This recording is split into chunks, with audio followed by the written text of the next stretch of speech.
I'm happy that LA Knight lost to Braun Breaker. I predict a former WWE champion is going to return next week. Triple H clearly watches Allison Analysis. What is up, wrestling fans? I'm Ben Allison here at Wrestling Republic. I hope you are doing well. I've just come back from All Elite Wrestling's Forbidden Door show in London. It was fantastic. First time ever doing media for a wrestling event as well.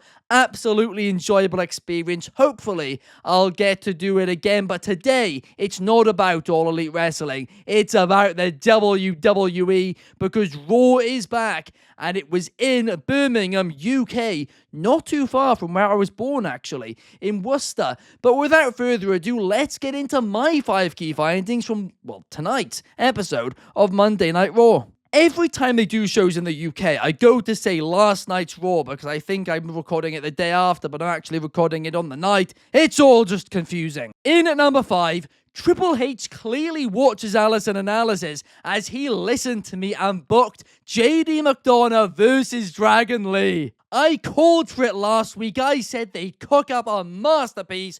Triple H got the cookbook out. We then had Dragon Lee and JD McDonough cutting up the vegetables, preparing all the ingredients, putting the pan on, putting some oil in the pan, heating it up, and then guess what? The electricity went out and all of it went stone cold and none of it was edible. Or in this case, Netflix decided to glitch and it was just freezing constantly throughout for like 3 minutes. That is right, the match I wanted to see, that I was delighted we were finally going to get to see, it was ruined by production issues. If you guys did not see what happened, basically, it was just freezing every other second, going in and out of slow-mo, sound was going in and out. I have no idea what happened, and I'm also not sure if this was a worldwide thing or just an international thing outside of America, because they didn't actually address it on air, like saying sorry for any tech issues or anything like that.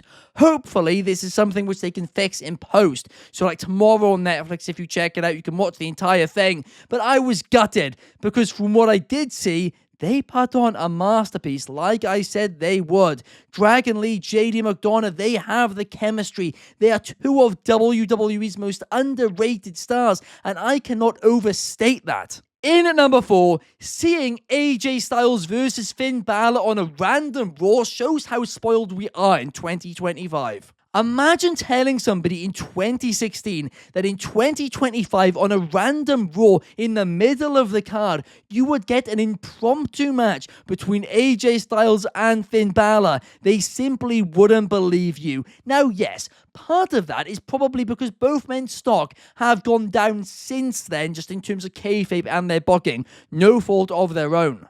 But even still, to just think about this caliber of match quality on a random Raw unannounced compared to a decade ago, I mean, it would have been unheard of. I remember 10 years ago we had Rollins versus Neville on an episode of Raw, and they had a really great match, and everybody was talking about it for like 6 months to a year. If that happened on a Raw now, I mean, people wouldn't talk about it 2 weeks later, because the quality of wrestling TV, weekly wrestling TV, is so high. Plus, back then, we only had WWE. Now we have All Elite Wrestling too. So 2 major promotions which are killing it, usually in-ring on a week-to-week basis. So in other words, yes, there's some holes with both companies in terms of storytelling as of late.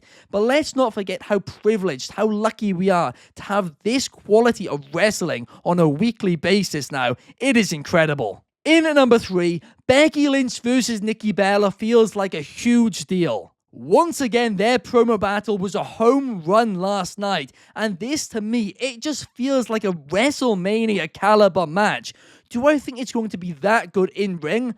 I don't know. I hope I'm wrong. I hope they over-deliver. But since Nikki's come back, she's honestly feeling like a bigger star by miles than she's ever felt like before. And maybe some of that is just quote-unquote Legends aura, right? When you're in the Hall of Fame, you return after a few years, you will just feel like a bigger deal. But I don't just think we can write it off as that, because I believe Nikki Bella genuinely has improved on the mic so much. It feels like her promos are so much more natural now. She feels so much more confident right now, less scripted as well. and overall just a lot more convincing. So I want to give Nikki Bella some praise because I am invested in this match. But while I'm invested in that match, I hope you guys are invested in this video. And if you are, if you could please hit the thumbs up, like button, and subscribe down below. I completely messed that up, didn't I? I meant to say, leave a thumbs up, subscribe, and comment down below.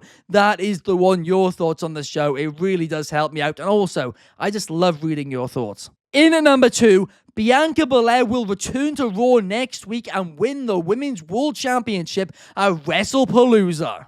Yes, that's right, I predicted it last week, but guess what? I've got all my chips and I am putting them in now. I am playing them. Next week, I think she's going to return and win the World Championship in a match against Stephanie Vaquer at WrestlePalooza. Now, you might be asking yourself, what has Bianca Belair actually done to deserve a championship match? And to that I say, fair enough, to be honest with you. She's not really done anything, but she is Bianca Belair, and WWE are a fan of just making random title matches at the minute, and I think this is what they're going to do, and I think this match is going to be a banger. But most importantly, ESPN are huge fans of Bianca Belair. So for her to win a title on the first ESPN Premium Live event, I mean, it is a match made in heaven. It is obvious. It is the banker, and therefore I am banking on it. And in at number 1, I'm happy that LA Knight lost to BRON Breakker. Now, before all you LA Knight fans come at me like I've just brought meat to a vegan festival, hear me out.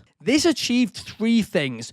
Firstly, it gave BRON Breakker a win in the main event of Monday Night Raw. That is a big deal. Secondly, it got more heat on Seth Rollins because they cheated to win. But thirdly, it made fans feel and root more for LA Knight because he lost, and they were unhappy because it was not a clean finish. So now he's an even bigger babyface. Now, whether or not they capitalize on that or if it's just another karrion cross situation, I don't know. But what I do know is this was the first Raw main event in what feels like months, probably realistically weeks, but still quite a few weeks, that I've actually watched and been like, yeah, that's a good ending to the show. This did what it needed to do, and everybody has come out of it looking better, or at least their story has been advanced better.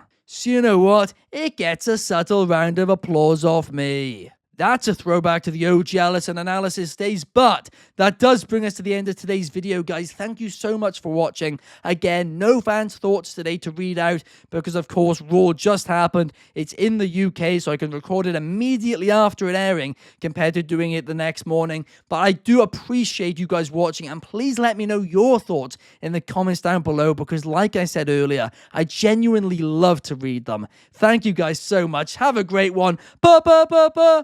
Peace.